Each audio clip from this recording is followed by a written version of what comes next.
श्री शिवाय नमस्तुभ्यम दोस्तों। आप सभी लोग जानते हैं कि प्रयागराज में महाकुंभ का मेला चल रहा है और ये महाकुंभ का मेला 12 सालों में एक बार आता है, इसलिए सभी लोग इस महाकुंभ में ज़रूर आना चाहते हैं। पर दोस्तों, आप लोग मोबाइल पर वीडियोस देखकर डर जाते हो कि भाई महाकुंभ में तो इतनी ज़्यादा भीड़ हो रही है, वहाँ पर रहने की कोई व्यवस्था नहीं है, वहाँ पर खाने की कोई व्यवस्था नहीं है, वहाँ पर होटलों के रूम बहुत ज़्यादा हज़ारों में जो है यहाँ पर इस समय हो रहे हैं, तो हमें तो बहुत ज़्यादा यहाँ पर परेशानी होगी। अगर आप लोग भी इस महाकुंभ के मेले में आ रहे हैं जो कि 12 वर्षों में सिर्फ एक बार लगता है, तो इस वीडियो को एक बार ज़रूर देख लेना। आपका भी मन महाकुंभ के इस प्रयागराज के मेले में आने का बिल्कुल बन जाएगा और आपके मन में जितने प्रश्न हैं, आपने मोबाइल पर जो वीडियोस देखी होंगी भीड़ की, महाकुंभ के मेले में भीड़ हो रही है, ट्रेनों में भीड़ हो रही है, बसों में भीड़ हो रही है, सारे आपके डाउट जो है इस वीडियो में क्लियर हो जाएंगे। ठीक है, क्योंकि आप लोगों ने, बहुत सारे लोगों ने पूछा हुआ है कि हम स्नान के दिन आए या बिना स्नान के दिन आए और क्या क्या व्यवस्था लेकर आएँ, बच्चों को लेकर आएँ, बुजुर्गों को लेकर आएँ या नहीं आए,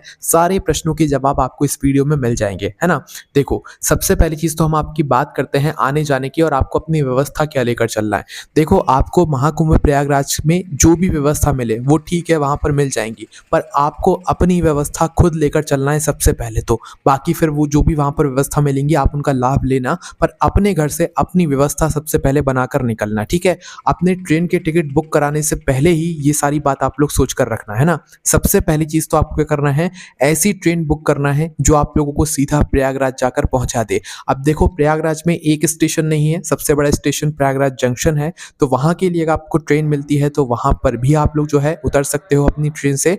वैसे प्रयागराज में 8 से 9 स्टेशन है ना। आप 8 से 9 स्टेशनों में से किसी भी स्टेशन पर प्रयागराज में उतर सकते हो। आप जहां पर भी रहते हो वहां से लेकर अपने प्रयागराज तक के लिए कोई भी ट्रेन देखो अभी इस समय तो आप जहां से भी देखोगे, जिस जगह से भी देखोगे, आपको सारी ट्रेनें फुल मिलेंगी, रिजर्वेशन फुल मिलेंगे, चाहे फिर वो एसी हो चाहे फिर वो स्लीपर हो। तो उस जगह पर आप लोग क्या करोगे, देखो जिन लोगों को आना है ना, तो वो लोग एक काम कर सकते हैं। आपने सुना होगा ट्रेनों में तत्काल टिकट होती हैं, तो आप लोगों को जिस दिन जाना है उसके एक दिन पहले आप अपने ही नज़दीकी रेलवे स्टेशन पर जाना और वहाँ से आपके लिए जो ट्रेन निकलती हो प्रयागराज के लिए, आपको जिस दिन जाना उस दिन जो भी ट्रेन हो, उस ट्रेन का आप तत्काल में टिकट बुक करा लीजिए। थोड़े से ज़्यादा पैसे लगेंगे, उसका टिकट बुक करा लीजिए। ठीक है, पर यहाँ पर एक चीज़ आती है कि जब आप यहाँ से तत्काल का टिकट बुक कराओगे, आप जहाँ पर रहते हो वहाँ से, तो आपको लौटने का भी वहीं से तत्काल का टिकट बुक करना पड़ेगा। ठीक है, ये यहाँ पर पहले से नहीं होगा, है ना। तो आप जब प्रयागराज पहुँचोगे तो आपको जब भी अगले दिन ट्रेन से निकलना हो तो उसके एक दिन पहले ही आपको प्रयागराज में भी जो है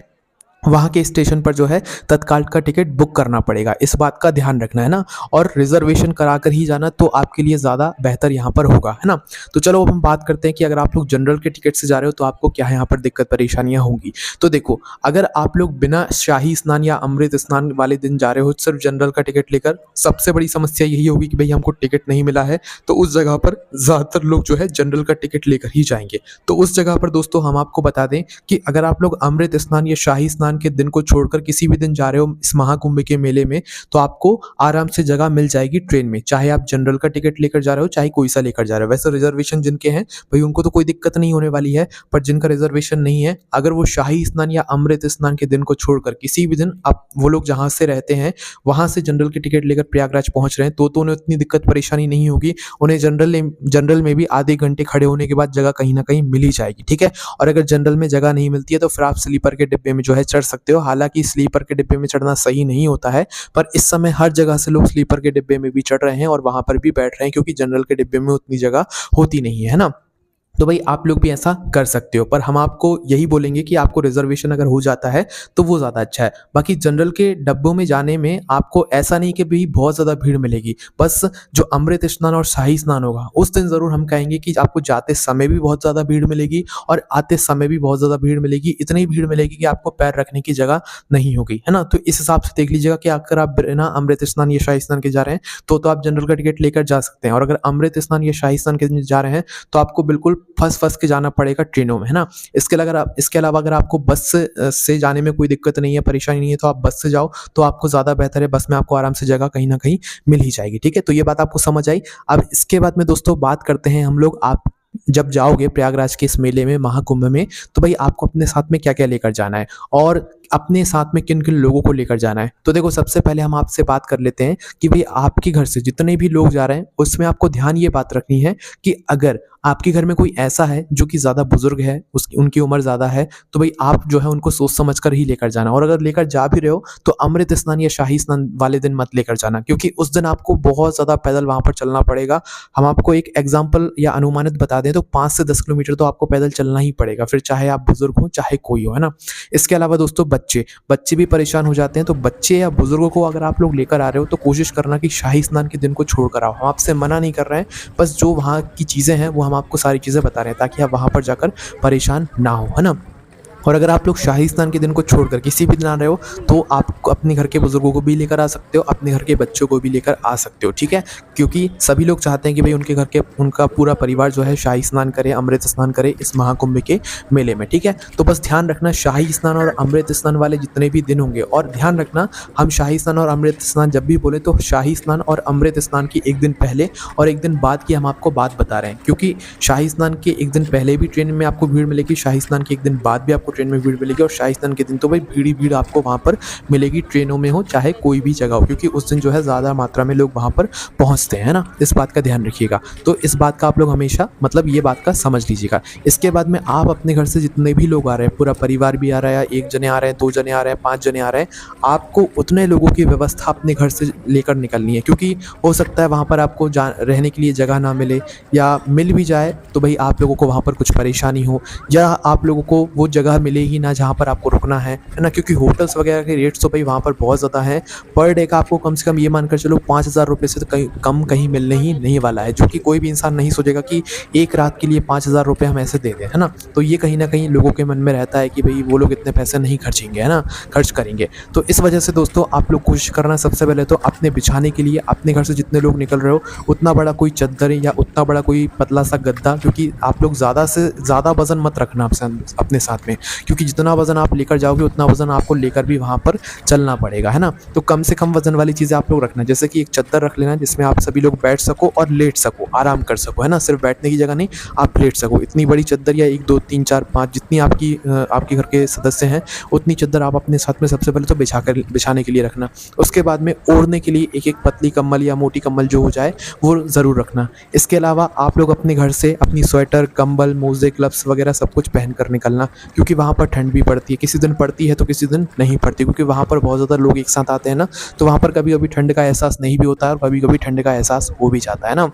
तो इस बात का आप लोगों को ध्यान रखना है, अपने घर से अपनी ज़रूरत की सारी चीज़ों को लेकर निकलना है। इसके अलावा गोली दवाइयाँ जो हैं, जो आपके घर के सदस्य जिसको भी लगती हैं वो आपको लेकर निकलना है। बच्चों की ज़रूरत की जो चीज़ें हैं वो आपको अपने साथ में लेकर चलना है। इसके अलावा दोस्तों आपको एक दिन का खाना अपने साथ में रख कर चलना है। आपको ये नहीं सोचना कि आपको होटल में ले लेना है, आप होटल में ले लोगे। होटल में भी वहाँ पर इस समय मतलब वो क्वालिटी का खाना नहीं मिल रहा है जो क्वालिटी का मिलना चाहिए। उसका सबसे बड़ा कारण यह है कि जो वहाँ के रेस्टोरेंट हैं, होटल हैं, वहाँ पर इतने ज़्यादा मतलब लोग आ रहे हैं कि भाई उनको जल्दी जल्दी खाना बनाना पड़ रहा है। क्योंकि हम आपको ये सारी चीज़ें अपने अनुभव पर बता रहे हैं कि आप अगर प्रयागराज में किसी भी होटल पर जाओगे तो वहाँ पर आपको भीड़ ज़रूर मिलेगी, और भीड़ जब रहती है तो वो लोग क्या करते हैं, जल्दी जल्दी में खाना बनाते हैं। तो जल्दी जल्दी में खाने में ना वो टेस्ट नहीं आ पाता है, वो स्वाद नहीं आ पाता है, तो आप खाकर भी ये कहोगे कि यार हमें खाने में मज़ा नहीं आया। इसलिए आप लोग जो है अपने साथ में एक दिन का खाना ज़रूर लेकर आना, क्योंकि एक दिन से ज़्यादा का आप लोग नहीं ला पाओगे ना। जैसे कि आज आप लोग निकल रहे हो तो कल के दिन का पूरा भोजन जो है आप अपने साथ में रख कर निकलना। रोटियां बनाकर रख लेना या तो पूड़ियाँ बनाकर रख लेना, कुछ भी चीज़ें एक दिन के जो है साथ में रख लेना। इसके अलावा दोस्तों जो बिस्किट वगैरह होते हैं, चिप्स वगैरह होते हैं, जो ऐसे मतलब हम नॉर्मली कभी कभी मतलब थोड़ी भूख लगने पर खा लेते हैं, ये चीज़ें भी आप ज़रूर रख कर चलना। बाय द वे अगर आपका भोजन खत्म भी हो जाता है, खाना खत्म भी हो जाता है, तो आप इन सभी चीज़ों से काम चला लो, है ना। कहने का मतलब है जो चिप्स बिस्किट वगैरह होते हैं और जो भी टोस्ट वगैरह होते हैं ये आप अपने साथ में रख कर चलना, है ना, ताकि इससे भी आप लोगों को थोड़ा बहुत काम चल जाए, है ना। अब इसके बाद में दोस्तों सबसे ज़्यादा पूछे जाने वाला प्रश्न कि भैया हम प्रयागराज जंक्शन पर कब पहुँचे, या प्रयागराज में कब पहुँचे, कब डुबकी लगाएं, कहाँ पर जाकर डुबकी लगाएं। सबसे बड़ी चीज़ है, क्योंकि वहाँ पर जाकर जैसे लोग पहुँचते हैं तो सारे मैप वगैरह सब भूल जाते हैं, वहाँ पर कुछ समझ नहीं आता है, क्योंकि वहाँ पर वो एरिया ही इतना बड़ा यहाँ पर बनाया गया है त्रिवेणी संगम का, है ना। तो सबसे पहली चीज़ तो हम आपको बता दें कि शाही स्नान या अमृत स्नान के दिन एक दिन पहले या एक दिन बाद जा रहे हो तो आपको स्टेशन से ही हो सकता है पैदल चलना पड़े। आप ये मानकर चलो आपको 5 से 10 किलोमीटर जो है शाही स्नान अमृत स्नान वाले दिन पैदल चलना पड़ेगा, 5 से 10 किलोमीटर आना और 5 से 10 किलोमीटर जाना। ये हमने आपको एक अनुमानित बताया है, इससे ज़्यादा भी चलना आपको पड़ सकता है। तो आप देख लीजिएगा कि आप शाही स्नान या अमृत स्नान के दिन आ रहे हैं या नॉर्मल दिन पर आ रहे हैं। अब नॉर्मल दिन की बात करें, नॉर्मल दिन पर आ रहे हैं आप लोग, तो नॉर्मल दिन के दिन अगर आप लोग सुबह-सुबह जल्दी प्रयागराज पहुँच जाते हैं, तो भैया आप त्रिवेणी संगम के या नदी किनारे के बिल्कुल पास तक आपको ऑटो वाला छोड़ देगा, ई-रिक्शा वाला छोड़ देगा, ठीक है? और उसके बाद में जब दोपहर का समय होगा, जब आपके वापस जाने का समय होगा, तो हो सकता है आपको 1 से 2 किलोमीटर चलना पड़े। इसके बाद आपको ऑटो की जो सवारी होती है, वो सारी चीज़ें वहाँ पर मिल जाएँगी। पर शाही स्नान और अमृत स्नान के दिन और 1 दिन पहले, 1 दिन बाद तक आपको ये सारी चीज़ें नहीं मिलेंगी। उस दिन आपको पैदल चलना ही पड़ेगा। तो ये सारी चीज़ें देखकर ही आप लोग अपने घर से अपने बुजुर्गों को और बच्चों को लेकर आइएगा और शाही स्नान के दिन पर आइएगा, ठीक है? हम आपको आने को बिल्कुल मना नहीं कर रहे हैं, आप आइए, पर ये सारी चीज़ें आपके साथ उस दिन होने वाली हैं, अगर शाही स्नान के दिन अगर आप लोग आ रहे हैं। और शाही स्नान के दिन नहीं आ रहे हैं, तो भी आप लोगों को नॉर्मली जो है त्रिवेणी संगम के पास तक ऑटो वाला लेकर आ जाएगा। और हो सकता है कि जब आप दोपहर में लौटो या शाम को लौटो, तो भी आपको ऑटो मिल जाए, ठीक है? क्योंकि उस दिन जो है मतलब सारी बैरिकेड्स पुलिस वाले खोल देते हैं, ऑटो वाले को आने देते हैं, ठीक है? तो उस दिन आपको कम चलना पड़ेगा, जिस दिन शाही स्नान नहीं होता है। शाही स्नान के दिन तो आपको बहुत ज़्यादा ही यहाँ पर चलना पड़ेगा, तो इस बात का आप लोग ध्यान रखिएगा। अब देखिए, सबसे पहले तो कोशिश करना कि आप लोग प्रयागराज में सुबह-सुबह पहुँच जाओ, है ना? क्योंकि डुबकी जो मानी जाती है वो सुबह-सुबह की सबसे बेहतर मानी जाती है। और ऐसा नहीं है कि सुबह ही पहुँचो तो ही डुबकी होगी, आप लोग पूरे दिन में कभी भी डुबकी लगा सकते हो, रात में भी डुबकी लगा सकते हो, क्योंकि भई वहाँ पर लोगों को क्या करना होता है कि वहाँ पर लोगों को ज़्यादा रुकना नहीं होता है। वहाँ पर डुबकी लगाई और निकले और अपने घर पे वापस के लिए जो है ट्रेन पकड़ ली, है ना? तो भाई कोशिश करना आप सुबह की ऐसी ट्रेन पकड़ना जो सुबह आपको प्रयागराज पहुँचा दे, या कोशिश करना सुबह पहुँचा दे, बाकी आपकी ट्रेन फिर जब भी पहुँच रही हो आप उस समय स्नान करना, ठीक है? अब करना क्या है, जैसे कि आपकी ट्रेन सुबह पहुँची, सुबह आप लोग स्टेशन पर उतरो, स्टेशन पर उतरने के बाद क्या करना है, ऑटो वाले को पकड़ना है। ऑटो वाला आपसे 20 से 30 या 40 रुपए या 50 रुपए या 60 रुपए, अभी इस समय क्या है थोड़ा 10-10, 20-20 रुपए वो लोग बढ़ाकर ही ले रहे हैं, क्योंकि अभी त्रिवेणी संगम में जो है सभी लोग स्नान कर रहे हैं, डुबकी लगाने के लिए जा रहे हैं, तो अभी सब जगह जो है थोड़े-थोड़े पैसे जो है वो लोग बढ़ाकर ही ले रहे हैं।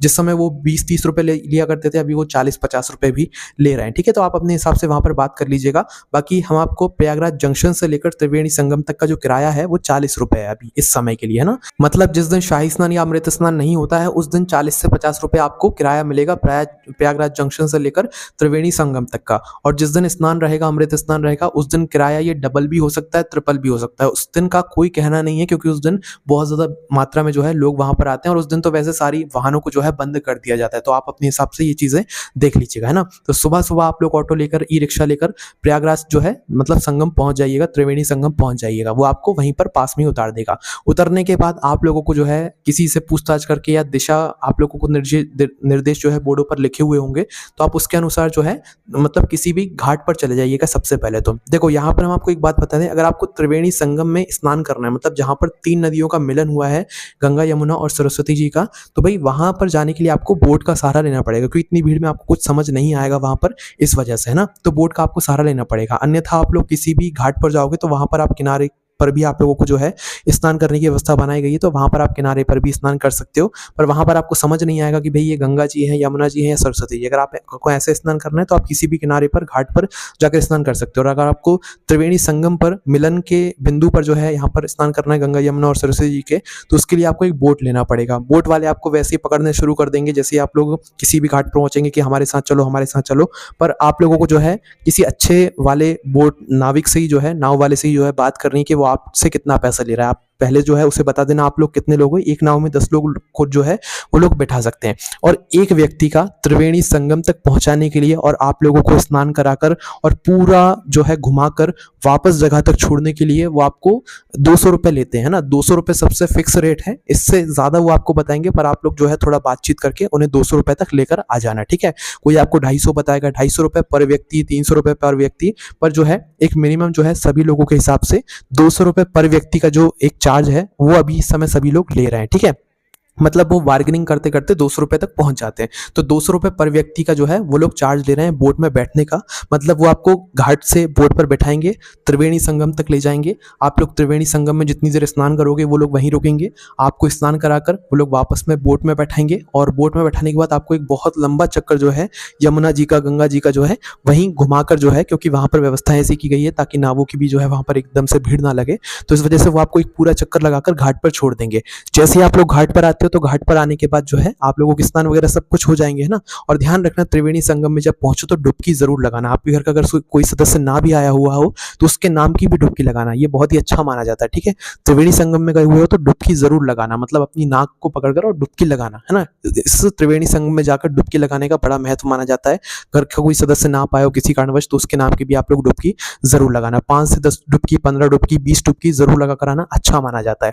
इसके बाद में जैसे ही आप नाव से उतरते हो वापस आ जाते हो तो 200 रुपये पर व्यक्ति के हिसाब से आप जितने भी लोग गए हुए होंगे आप उसे पैसे दे देना, है ना। और एक नाव में 10 से ज्यादा लोग नहीं बिठाएंगे। और अगर आपको पर्सनल प्राइवेट नाव करनी है तो 10 लोगों का पैसा आप अगर अकेले भी दे सकते हैं तो आप अकेले भी नाव में बैठकर जा सकते हैं, या 2-3 लोग भी अगर 10 लोगों का पैसा उस नाव वाले को दे देंगे तो वो आपको अकेले भी लेकर चले जाएंगे, कोई उसमें दिक्कत नहीं होगी, है ना। अब जैसे ही आप लोग त्रिवेणी संगम के घाट पर पहुंचते हैं उसके बाद में आप लोगों को क्या करना है कि घूमना है। सबसे पहले तो अगर आप ज्यादा जगहों पर ना जा पाओ तो पास में ही जो है त्रिवेणी संगम के पास में जहाँ पर आपको बोर्ड वाला उतारेगा, वैसे तो वहां पर अलग अलग घाट बने हुए हैं, तो एक लेटे हुए हनुमान जी, आपने मोबाइल में वीडियो भी देखी होगी, तो लेटे हुए हनुमान जी हैं, तो वहां पर आप लोग जाकर दर्शन जरूर कीजिएगा, क्योंकि जब त्रिवेणी संगम तक गए हुए हैं तो वो बिल्कुल पास में ही पड़ते हैं ना। इसके बाद में दोस्तों आप लोगों को और जहां पर भी घूमना है आप लोग घूम सकते हैं, पर उस समय क्या होगा, अभी इस समय मतलब प्रयागराज के महाकुंभ के मेले में भीड़ बहुत ज्यादा हो रही है, तो हर जगह भीड़ हो रही है ना। तो अगर आप लोगों को और जगहों पर घूमना है तो भाई आप किसी और समय पर आ जाना, और अगर आपका मन अभी घूमने का है तो आप घूम सकते हैं, बाकी इस समय भीड़ बहुत ज्यादा रहेगी। बाकी पास पास के जो मंदिर हैं त्रिवेणी संगम के वहां पर आप जा सकते हो, कोई दिक्कत नहीं है। आपको लाइन में लगना पड़ेगा क्योंकि अभी इस समय हर जगह पर जो है लोग जा रहे हैं घूमने के लिए, भगवान के दर्शन करने के लिए, ठीक है।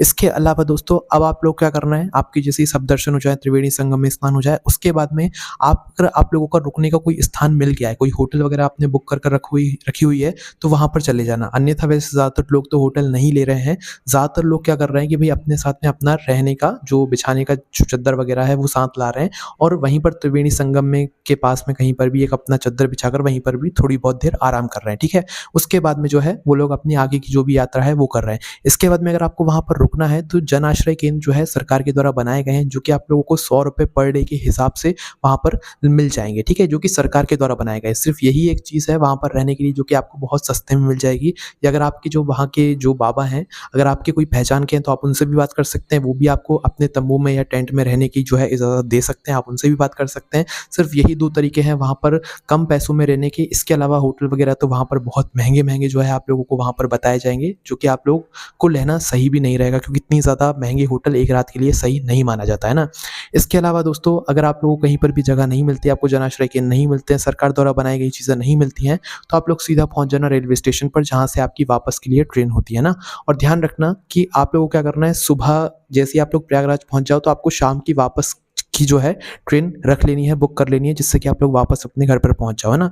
तो अपने स्टेशन पहुंच जाना, स्टेशन पर पहुंचकर स्टेशन के ही अंदर आप लोग अपना चद्दर बिछाकर वहां पर आराम करना, लेटना बैठना जो भी करना है वहां पर बैठना। आपको वॉशरूम वगैरह की सारी व्यवस्था वहां पर की गई होगी स्टेशन पर, जिस भी स्टेशन पर आप लोग जाओगे। और आराम करने के बाद जब भी आपकी ट्रेन आती है आपको अपनी ट्रेन में बैठना है, या जनरल का टिकट है तो जनरल में बैठना है, और सीधा आपने जहाँ पर भी घर है जहाँ तक आपने ट्रेन बुक करी हुई है वहां पर पहुंच जाना है। बस ध्यान रखना त्रिवेणी संगम में शाही स्नान या अमृत स्नान के दिन आ रहे हो तो हर जगह के रेट आपको बहुत ज़्यादा मिलेंगे, हर चीज़ में आपको भीड़ मिलेगी, और पैदल भी बहुत ज़्यादा चलना पड़ेगा। इसके अलावा किसी नॉर्मल दिन पर आ रहे हो तो आपको ज़्यादा कुछ कठिनाई का सामना नहीं करना पड़ेगा। इसके अलावा अगर आप अपने घर के ज़्यादा सदस्यों के साथ आ रहे हो तो सबका हाथ पकड़ कर चलना, या अपने साथ में एक रस्सी लेकर आना, जिससे कि आप लोग सभी के हाथ पकड़ कर चल सको, क्योंकि महासंगम जो होता है या जो शाही स्नान होता है इस दिन लोग ज़रूर घूमते हैं, क्योंकि इतनी भीड़ में कोई ना कोई इधर उधर हो ही जाता है। बाकी आप लोग अपने बच्चों का हाथ पकड़ कर याद से रखना, बुजुर्गों का हाथ पकड़ कर याद से रखना, कोई भी इधर उधर ना हो पाए, बस इन सभी चीज़ों का ध्यान रखना। बाकी आपको कोई परेशानी नहीं होने वाली है। आप इस महाकुंभ के मेले में ज़रूर जाइए, 12 सालों में एक बार आता है, तो इस अमृत स्नान का लाभ, इस शाही स्नान का लाभ, इस महाकुंभ मेले का लाभ आप लोग जरूर लीजिएगा। बाकी इसके अलावा आपके मन में कोई भी प्रश्न है तो हमसे कमेंट करके पूछ सकते हैं, हमने आपके प्रश्नों के सारा जवाब दे दिया। ओम नमः शिवाय, जय भोले बाबा श्री शिवाय, नमस्तुभ्यम।